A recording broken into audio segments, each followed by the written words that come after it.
coming to me? Are you really coming to me this time? Do you mean it? Pandora, you're interrupting my video. But you're so cute while you do it.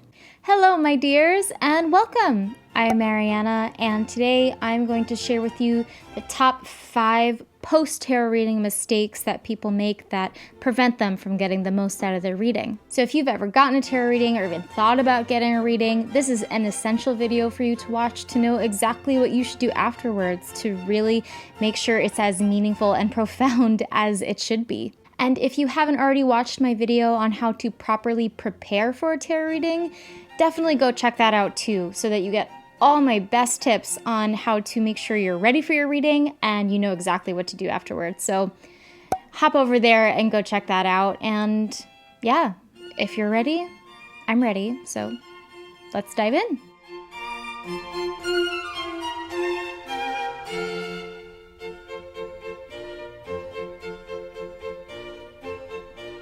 When we book a reading, we enter it with 1,000 things in our minds, and we hope that we're going to leave with a lot of clarity, knowing exactly what we want and exactly what we need to do. But the truth is, like any intense emotional experience, it takes time to settle in, and so we need to approach it afterwards with patience and intentionality to really mine the gold out of it, to really absorb all of its great wisdom. Think of it this way: a tarot reading is not something you swallow, it's something that you digest. Take your time, put in the effort, and you're gonna get so much more out of it.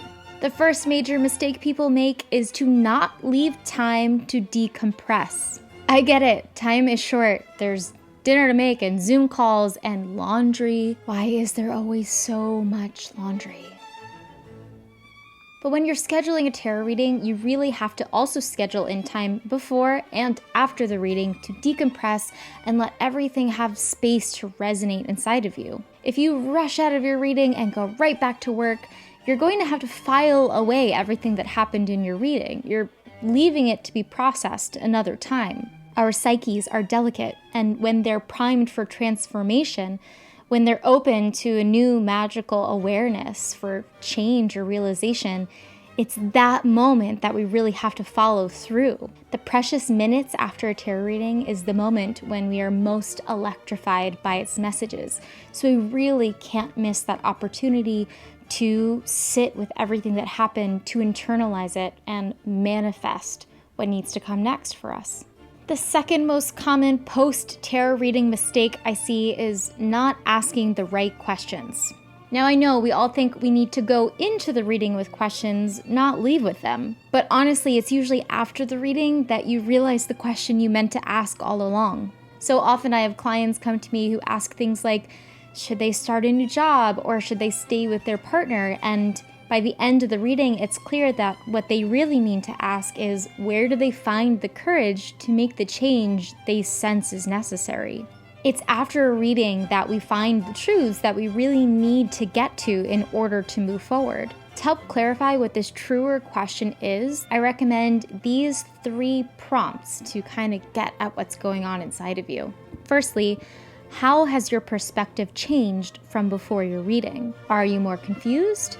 More excited? Do you feel like now you can visualize a change? What in your heart has shifted? Really dive into what the reading has subtly changed inside of you. Second, where do you feel called to do more inner work? Do you feel the pull to dig deeper? Do you need to examine your fear more closely? Have you honestly considered your emotional needs? These questions are essential for truly manifesting change because your heart, your emotional being, has to go along with anything that's happening in your external life. And lastly, what is the real question that you're preparing to answer? Now that you're clearer, you can decide what are the choices that are really calling to you. What decisions really must be made right now? Maybe it's not whether to change jobs, but to dig into whether you're actually happy in the career you're in. Check in, go deep with the cards that showed up for you, and really know what it is you now need to know to move forward. The third post-tarot reading mistake is no action plan. Even if your reading didn't tell you what should be coming next in your life, you need to create an action plan for yourself. This could be subtle shifts in daily life or major life adjustments or anything in between. I literally had a client once ask about exploring a new side of her career, and we did all this work and we came up with a plan for her. And then 3 months later, she comes to me with the same question, and I was kind of like, didn't we do this already? She didn't make a plan, and so she wasn't able to hold herself accountable. Basically, don't give up your power by just thinking that everything's gonna work out magically on its own. And your plan doesn't have to be anything crazy. Maybe it's as simple as journaling every day for 10 minutes because it was revealed in your reading that your inner child is longing to connect with you. Or maybe it is something as big as quitting your job and starting a new career, and maybe what your action plan is picking a date to try to make that move. Whatever you can do, plan it out. With flexibility, of course, because nothing is certain. #lessons of 2020. But don't let the wisdom of your reading drift away from you over time by not making it a reality in your life. The fourth post-tarot reading mistake is pulling more cards. Do not, I repeat, do not pull any more cards. Yeah, sometimes we walk away from a reading a little unsatisfied. Sometimes there is room for more clarity, and sometimes we're just longing for that extra ounce of wisdom that'll just push us over the edge and tell us exactly what we need to do with our lives. But more often than not, the card that you're gonna pull is gonna make absolutely no sense at all. And then rather than neatly tying up your reading, it just utterly confuses it and almost ruins it. The tarot is a fickle tool, and it does not like being throttled for answers that it cannot give you yet or that you're just not ready for. Sometimes it feels like the tarot is just like that snarky old grandma who will just like kick you out of her house if you're bugging her too much and tell you to go figure it out on your own.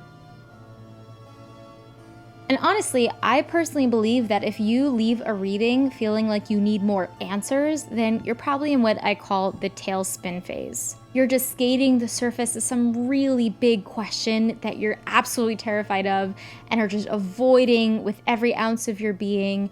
And that's why you are so desperate to just have someone tell you how to fix it. But the tarot is not a tool that helps you fix things. It helps you understand things. It helps you deepen so that you understand yourself to live a more intentional life. The last post-tarot reading mistake I see all the time is that you don't follow up. If you're just getting like $15 readings on Etsy, this is probably not the advice for you. But if you're investing a little bit in your reading, more than likely your reader will be willing to field some follow-up questions that you might have. Just make sure you're not abusing too much of your reader's time and energy. There's literally nothing more annoying to a tarot reader than people asking for freebies, so don't do that. I've had some really fun ones in my day.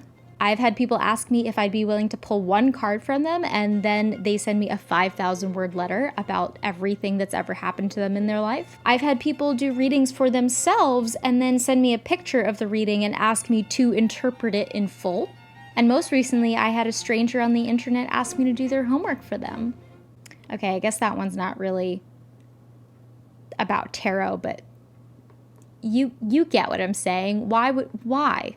Just make sure you're listening to your reader's boundaries. And honestly, most readers will provide some kind of follow-up service. They'll either offer a mini follow-up reading or do a write-up or something. Personally, I like to offer personalized meditations for people to listen to that's based entirely on the cards that were pulled in their reading so that they can continue to listen to and absorb the guidance of their reading. So I hope you got some really good tips out of this. I hope you found some gems. And remember, take your reading seriously. Show up, give yourself space, and really leave time to process everything. And of course, if you did find some gems out of this, please like and subscribe if you want more of my face and my nice content in your life. Really excited about my path here on YouTube, and it would mean so much to me as I'm really at the beginning of growing my channel. Follow me on Instagram, of course, for some daily wisdom and witchery. And you can check out my Patreon if you're interested in supporting me as a creator. My next video is going to be about creating a more mystical life, and I'm very excited about it. So make sure that you're subscribed so you don't miss that. In the meantime, please let me know your post-tarot tips. I've collected these from my experience as a reader and as a tarot getter. But let me know what you do. I'm really curious about other people's rituals and practices post-tarot reading to get the most out of it. So let me know that in the comments. Please do. And I hope you have a beautiful, meaningful day, my loves. Thanks. So I'm just gonna be Pandora.